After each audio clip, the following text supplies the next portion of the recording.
E é isso aí, gente. Bem-vindos de volta à Academia para a Alma. No último episódio, eu trouxe um pouquinho para vocês sobre a visão da Kabbalah na criação desse mundo, o propósito da criação e o propósito do ser humano. Trazendo um resumo do que eu falei, antes, então, era uma grande luz, o grande Criador, infinito, perfeito, ilimitado, onde só existia Ele, até o momento que ele cria um recipiente, e esse recipiente ele só recebia dessa grande energia, até a hora que esse recipiente fala: chega, não quero mais só receber, também quero compartilhar. E aí o Criador cria esse mundo para nós, recipientes, que não quisemos apenas receber, e a gente está aqui para compartilhar, para dar, assim como receber. Então é bem interessante a gente pensar como isso é feito no nosso mundo, né? Como a gente sente dessa forma. E isso encaixa quando a gente entende que a gente está aqui para compartilhar, que a gente recebe não no sentido de ser só para mim, né? Como a criança, né? Que acha que está no mundo só para receber, e sim no sentido de compartilhar. Então eu recebo para poder dar, para poder compartilhar. De novo, né, trazendo aí um parênteses que eu falei no último episódio, mas que eu acho que é importante sempre reprisar, reforçar. Quando eu falo nessa linguagem, que até parece um pouco infantil, é uma linguagem que ela acaba sendo um pouco obrigatória para nós, seres humanos, porque como a gente tem um pensamento, uma visão, uma escuta restrita, é, é muito difícil a gente falar de Deus, porque Deus, né, o Criador, ele é infinito e ele não tem nenhum tipo de limitação. Então, para a gente poder se aproximar um pouquinho mais dele, a gente precisa limitá-lo. E isso parece às vezes um pouco infantil, né, na linguagem que a gente usa, e inclusive nos remete àquela imagem do velhinho de barba branca sentado lá no céu, batendo seu cajado, né, quando se faz um pecado ou qualquer coisa assim, que é o que nos é ensinado durante ao longo da nossa vida. Não é essa a ideia, né? Mas como a gente não tem a capacidade de conter o que é realmente o infinito, porque o infinito ele não se contém, e aí que veio também o mundo de Thor, né? Antes desse mundo, então Deus tenta criar um mundo, ou ele fez um mundo, né? Porque Deus é infinito e ele pode fazer o que ele quiser, com recipientes que teoricamente poderiam suportar a sua luz, mas não suportaram. E houve uma explosão onde a gente está neste mundo aqui com os caquinhos, com os resquícios dessa explosão, para poder levar o material.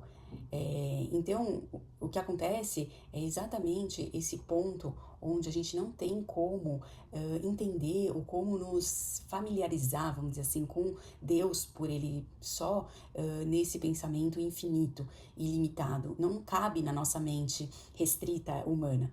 Então, a gente precisa limitá-lo para poder se aproximar um pouquinho mais dele e, consequentemente, se aproximar mais de nós mesmos. Porque, como eu falei para vocês, a minha ideia com a Kabbalah é o autoconhecimento, é a gente chegar na nossa essência, se aproximar mais de quem nós somos, para daí viver melhor, se relacionar melhor, ter uma vida mais cheia de significado.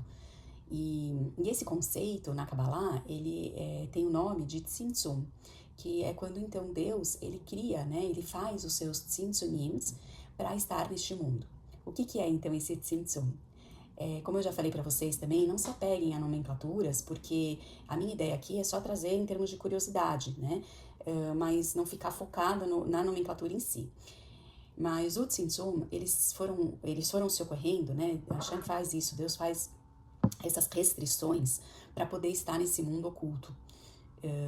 Como eu falei, né? Como ele tentou criar um mundo onde ele estava mais presente e nós, como recipientes, não suportamos e estouramos, ele cria este mundo para que nós podemos suportá-lo. Ele faz, então, esses Tzimtzunims para poder estar aqui neste mundo oculto, mas estar aqui, né? Seria como a gente pegar um instrumento, um objeto e colocar um cobertor em cima. A gente sabe que esse instrumento, ele tá lá, a gente só não está vendo. E o fato da gente não estar vendo não significa que ele não existe. E infelizmente, o que acontece é que como Deus está oculto, a gente acaba esquecendo que ele existe. E isso é o que traz a maior parte dos nossos sofrimentos. né? A dor não, a dor ela é obrigatória e ela vai vir. É como alguém pisar no meu pé, dói, né? Não posso negar que dói. Agora, o sofrimento que eu vou colocar em cima disso, aí depende de mim. E quando a gente acredita em Deus e a gente acredita que Ele está aqui, mesmo que oculto, eu não consigo enxergar, mas eu sei, porque eu confio que Ele está aqui, isso faz o meu sofrimento diminuir, minimizar e não relativar, mas no sentido de que eu acredito que nada é por acaso. Então, que eu posso vir a sofrer, mas que esse sofrimento tem um propósito. E isso faz toda a diferença. Quando eu coloco o propósito na minha vida, até para a dor, até para o sofrimento, ou melhor, né? Não até, mas partindo disso, como eu falei para vocês, né? É uma escolha, né? Você pode escolher acreditar e você pode escolher não acreditar. E quando a gente escolhe acreditar, para mim, pelo menos, foi um momento onde as coisas começaram a ter mais sentido e eu ver menos sofrimento, sentir menos o sofrimento. Porque quando eu tenho uma dor, né, e vem o sofrimento, eu acabo trazendo esse remédio natural, que é saber que veio de Deus e que Deus é bom e que tudo é pro bem e que eu sou uma menininha de 2 anos que não consigo entender a física ainda, mas que eu consigo acreditar no professor e que eu acredito que sim é pro bem e que não é porque eu não estou enxergando esse bem nesse momento que ele não existe. Que é aquilo que eu também já falei, né? Não é porque nesse momento eu estou apenas enxergando a sala da minha casa que só isso existe. Eu sei que eu estou dentro de uma rua, de um bairro, de uma cidade, de um estado, de um país, assim por diante. E não é porque eu não estou vendo isso que eu não vou acreditar que isso existe. É até bonitinho que eu lembro de uma história muito fofa de um professor que uma vez estava ensinando para os alunos uma situação e ele fala que se Deus existisse, a gente iria conseguir enxergá-lo. E aí um garotinho bem esperto levanta a mão e pergunta para a turma: gente, alguém aqui tá vendo o cérebro do professor? E os amiguinhos todos responderam: não. Então, será que esse cérebro existe? E é bem por aí, né? Eu acredito que não é porque a gente não está enxergando Deus que ele não existe. A gente vê isso quando a gente está no avião, por exemplo, né? Quando a gente se afasta da nossa casa e vê a nossa casa lá de cima e percebe a imensidão que é e que está em volta da nossa casa e que a gente não consegue enxergar quando a gente está dentro da nossa casa. Então, quando a gente está dentro de um problema, de uma situação, qualquer que seja, a gente muitas vezes não consegue ver a imensidão que está em volta dessa questão e a gente fica só focado no problema. Agora, quando a gente se afasta e percebe que tudo vem de Deus e acredita que tudo vem de Deus e confia que tudo é para o meu bem, para o meu crescimento, para a minha evolução e que dói, né? Como uma vacina, por exemplo, que dói e a gente como adulto já sabe que essa dor é para algo maior. Agora a criança não, né? A criança quer sair correndo e ele não entende e acha que os pais estão fazendo mal para ele porque tá dando uma picada. E da mesma forma, quando a gente tem um sofrimento, a gente acha que é alguma coisa que tá vindo pra gente sofrer, pra gente pra ser nosso mal. E não, é a prevenção ou às vezes a cura para algo maior, né? Para não vir uma doença maior. Quando a gente acredita e percebe e vai vivenciando isso nas nossas vidas, a gente para de querer fugir da vacina, né? A gente quer tomar a vacina.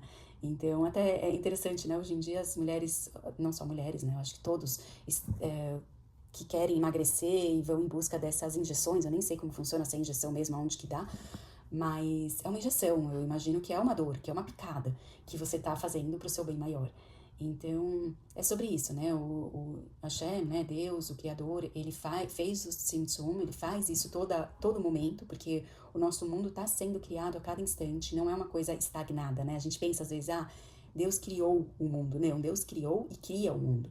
E o fato dele ter feito isso para nós, como eu contei para vocês, né? Foi a gente que pediu para estar aqui. Nós acabamos sendo co-criadores. A gente também tem a capacidade, a condição de criar. Foi exatamente esse o ponto, porque antes a gente só recebia. E a gente se revolta, né? Vamos dizer assim, para também poder compartilhar, para a gente também poder criar. Então a gente pode sim criar a nossa realidade. E, como eu falei, né, a gente não muda as pessoas nem as situações que vêm na nossa vida.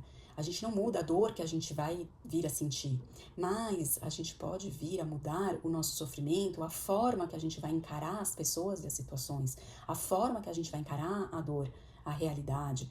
Isso sim está no nosso poder como co-criador. E é esse o propósito, então, da gente estar aqui. A gente trazer Deus para esse mundo, o que é oculto, o que a gente não consegue enxergar, a gente trazer isso, né, Deus e o Criador para cá, ajudando ele a criar esse mundo de uma forma mais pro bem, né? Mais sensata, mais na paz. Por mais que existem as guerras, onde eu posso fazer a minha parte. Porque a gente tem essa tendência, né? Como ser humano, a gente quer opinar e quer falar da guerra, das guerras, quer falar do parlamento, né? Do presidente, quer dar opinião para tudo e para todos. Mas quando a gente foca na nossa vida, é aí sim que a gente tem a nossa condição de humano de poder fazer, de poder não ter a guerra, de poder tomar parte e ser o presidente da nossa própria vida. Se cada um dos 8 bilhões de habitantes fizer isso, né, fizermos isso, de olhar para a nossa vida e cuidarmos apenas e somente da nossa vida, do que cabe a nós, e resolver os nossos problemas, eu garanto que o mundo vai estar resolvido e que a paz vai chegar. O nosso problema é que a gente quer colocar o dedo na vida dos outros, a opinião na vida alheia. A gente quer muitas vezes o que o outro tem e não o que a gente tem. E a gente acaba não recebendo o que a gente poderia vir a receber. Ou a gente recebe e não aceita, né? A gente nega, a gente rejeita, e isso faz com que a gente não cresça. É como uma planta que precisa da água, precisa de adubo para poder crescer, mas que de repente ela fala: não, eu não quero planta, eu não quero água, não quero adubo, eu quero dinheiro. E por mais que se deposite todo o dinheiro do mundo nessa planta, ela não vai crescer. O que ela precisa é de água, o que ela precisa é de adubo, não é de dinheiro. E a gente, como ser humano, a gente faz muito isso. A gente exige coisas que a gente gostaria de receber, mas o que a gente realmente precisa, que é a nossa água, o nosso adubo, muitas vezes a gente veda, né? A gente se fecha e a gente não recebe da forma que deveria. Que é o lema, vamos dizer assim, de vida que eu criei, que é o que temos e não o que queremos, mas que quando a gente entende e confia que a gente recebe tudo que a gente precisa para viver, então eu acabo tendo tudo o que eu quero, porque eu quero receber só o que eu preciso. Eu quero receber água, eu quero receber adubo, e eu não quero receber nada além disso para eu poder crescer e me desenvolver. Então não adianta eu olhar para o meu vizinho e pensar: ah, mas ele está recebendo ouro, e eu também quero receber esse ouro, olha que bonito. Só que a minha árvore não vai crescer com esse ouro. Então, quando eu percebo que eu tô só me afundando mais, recebendo ou desejando o que o meu colega tá recebendo, isso não faz parte de mim. Então, em vez de pensar que é só o que eu tenho e não o que eu quero, é o que eu tenho e é o que eu quero, porque eu tenho o que eu preciso para viver. E isso faz toda a diferença.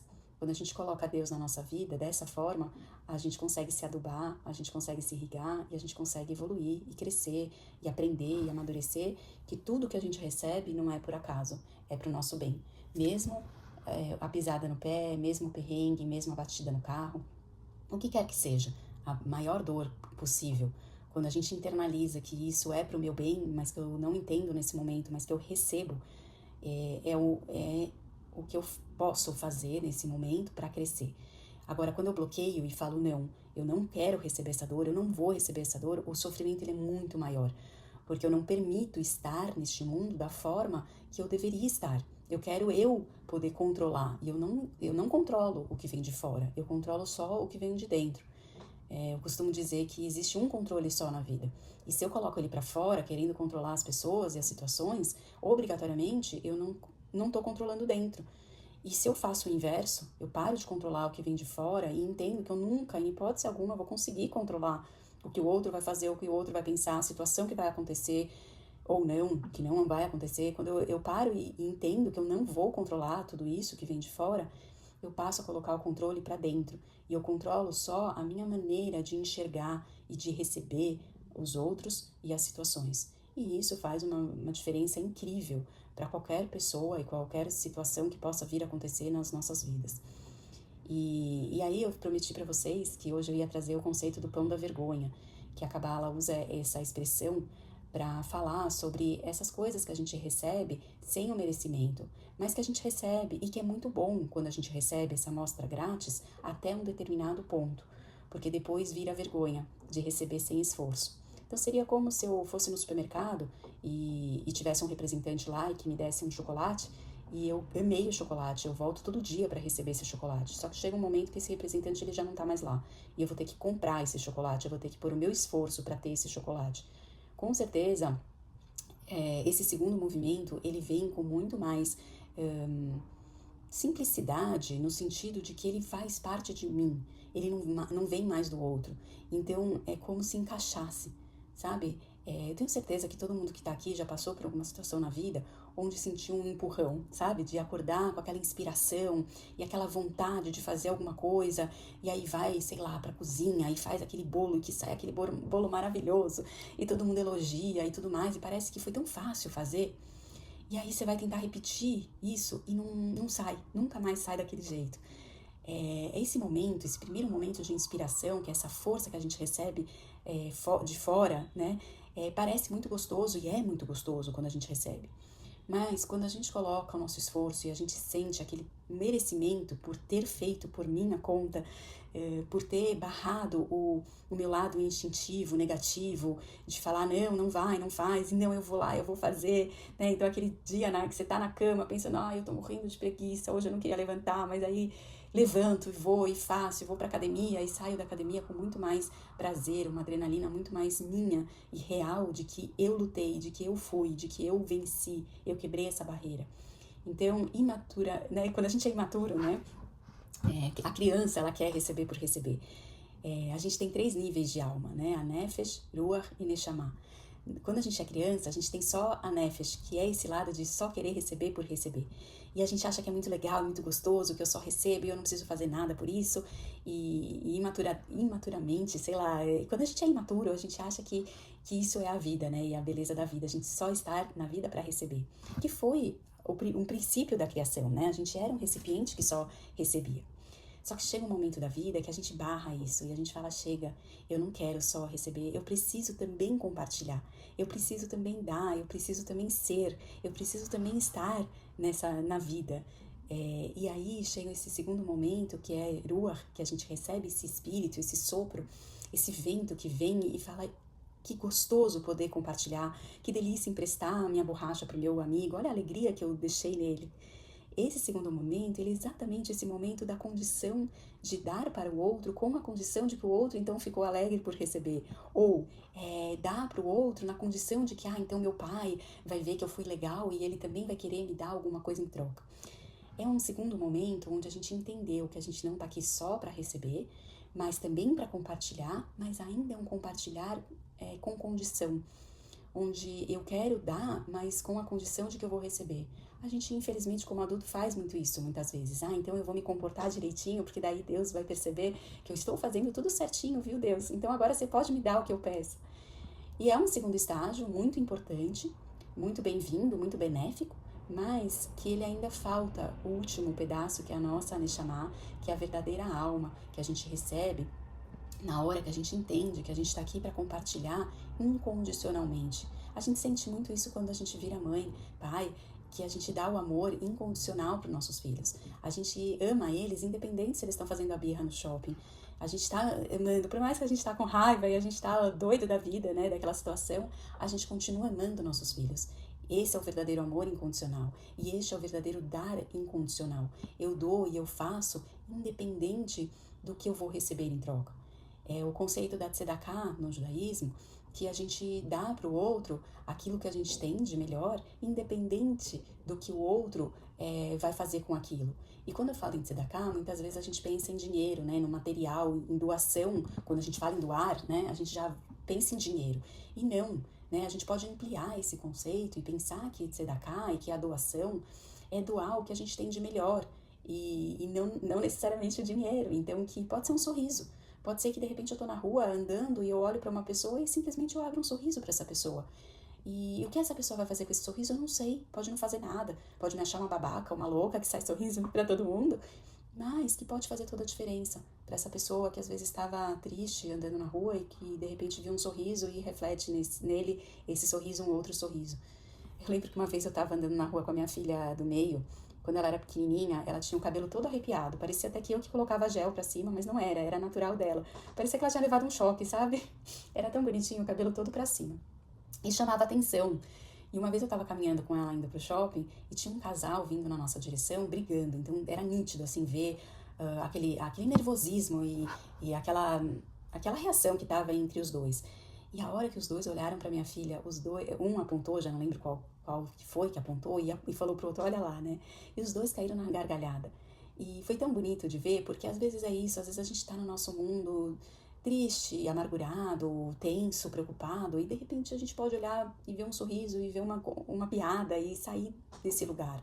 Então, se a gente pode ser o cara que conta a piada, que dá o sorriso, por que não? E para mim esse é o verdadeiro conceito de tzedakah e de compartilhar. Eu acho que a gente está nesse mundo só para isso, para a gente aprender quem é o nosso melhor, qual é a nossa melhor versão, quais são os nossos dons, os nossos talentos, e poder compartilhar isso, independente da condição de que eu vou fazer isso para ganhar meu salário no final do mês, ou para que o outro me reconheça, me dê aplausos e me dê um poder maior. Eu simplesmente faço isso porque eu me realizo, porque a recompensa vem de mim para mim mesma, uma satisfação imensa de estar seguindo no meu propósito, de estar fazendo a minha missão, como eu aqui com vocês, que eu tenho uma satisfação muito grande de às vezes parecer que eu tô aqui falando sozinha, mas que se de repente uma pessoa do outro lado da linha aí puder escutar meia palavra que eu falei, que faça diferença, que possa olhar para a vida de uma outra forma, porque eu acredito sempre que existem N formas de se olhar para a vida e que a gente pode sim olhar para a vida como pessimistas, né? Ou como eu falei, né? Meio copo vazio, mas a gente pode olhar para a vida como a gente tem um copo, como eu falei no episódio anterior. E eu me esforço muito para olhar para a vida dessa forma. Porque eu confesso para vocês, eu já fui aquela pessoa que só reclamava, que era aquele do desenho animado, sabe? Ó vida, ó céus. E eu me esforço muito, dia e noite e dia, a cada instante da minha vida, para não ser mais essa pessoa. E muitas vezes vem a reclamação como um automático, por eu ter sido assim, e por eu ainda ser, porque eu acredito que a gente tem dentro da gente, eu vou contar para vocês, duas almas, eu vou entrar melhor nesse aspecto no próximo episódio, mas só para já contar, a gente tem um lado bom e a gente tem um lado ruim, a gente tem uma alma animal e a gente tem uma alma divina.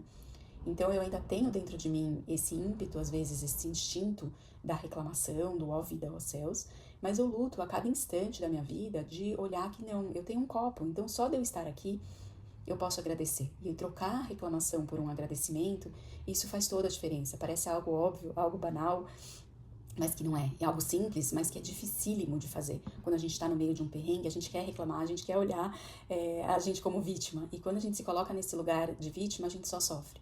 Agora, quando a gente muda o prisma, a gente dá uma virada aí de 360 não, porque senão a gente dá a volta completa, a gente tem que dar a virada de 180 graus, né, naquela imagem do 6 e do 9, e se esforçar para ver um outro lugar. E em vez de reclamar, agradecer por mais difícil que está sendo, mas por ter como base a certeza de que tudo é para o bem, a certeza de que Deus está por trás do que quer que seja do que eu estou passando nesse momento. E por mais que eu ainda não consiga enxergar, e por mais que eu tenha uma visão restrita, humana, limitada, eu acredito que é Deus que me trouxe e que Deus é bom, 100%. Então, que quando acontece alguma coisa que eu vejo como ruim, é porque eu ainda estou muito limitada no meu mundinho fechado, restrito, humano e imperfeito. E eu acredito que isso que está acontecendo é para o meu bem, é para eu melhorar, é para eu aprender, é para eu crescer.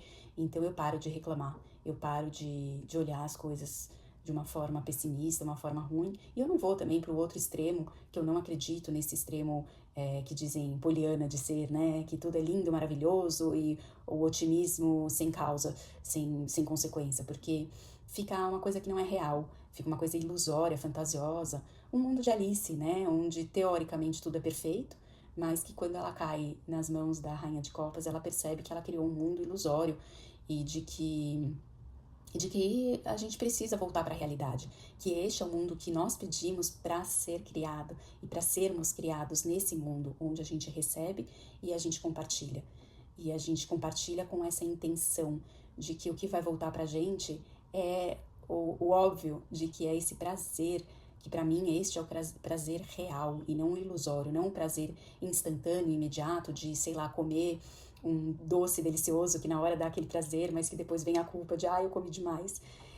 E não que a gente não deva comer, a gente deve sim se dar esses prazeres imediatos, instantâneos, mas que a gente sabe que depois esse gostinho passa. E o gostinho do prazer, de dar, de doar, sem essa intenção, sem essa condição de que tem que vir algo em troca, e sim doar e dar incondicionalmente, a gente recebe um prazer que ele é duradouro, ele é perpétuo, ele é eterno, é um prazer de alma. é uma paz, uma plenitude indescritível. E eu acredito que é nesse lugar que a gente veio estar.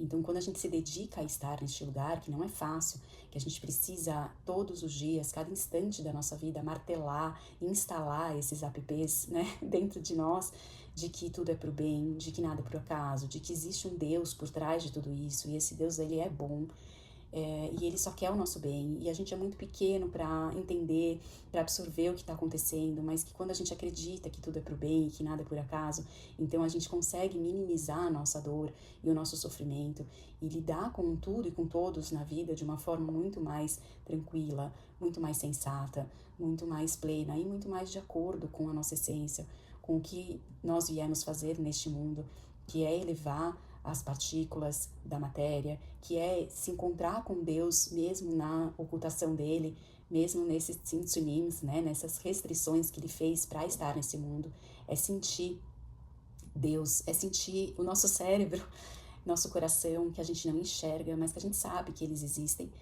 A gente não precisa passar em um aparelho de ressonância magnética, de raio-x, para saber que a gente tem um coração, que a gente tem um cérebro e que eles podem sim estar em conversa, em conexão. Da mesma forma, muitas vezes, a gente quer enxergar Deus e a gente pode sim enxergar Deus. Só pensar no nosso nascimento, né, no milagre que é a vida humana, de uma gotícula de um espermatozoide de um homem, no encontro com o óvulo de uma mulher, forma uma vida humana. E só de pensar nesse milagre, a gente já enxerga Deus. Então, a gente pode fazer que nem Albert Einstein diz, né? Ou a gente acredita que nada é um milagre, ou que tudo é um milagre. E eu escolhi acreditar que tudo é um milagre. E quando a gente enxerga que cada milésimo de segundo da nossa vida estão acontecendo N milagres, infinitos milagres, e que o fato de eu estar aqui com vocês, podendo falar sobre isso, podendo trocar experiências, né? Porque por mais que eu tô aqui sozinha, eu sei que tem do outro lado aí outras pessoas recebendo tudo isso. E então, de novo, gente, eu aguardo vocês nas suas dúvidas, nas suas inquietações, nas suas aquietações, para a gente poder compartilhar, para a gente poder trocar. E é isso. Espero ter conseguido passar um pouquinho dessa profundidade e até a próxima. Um beijo.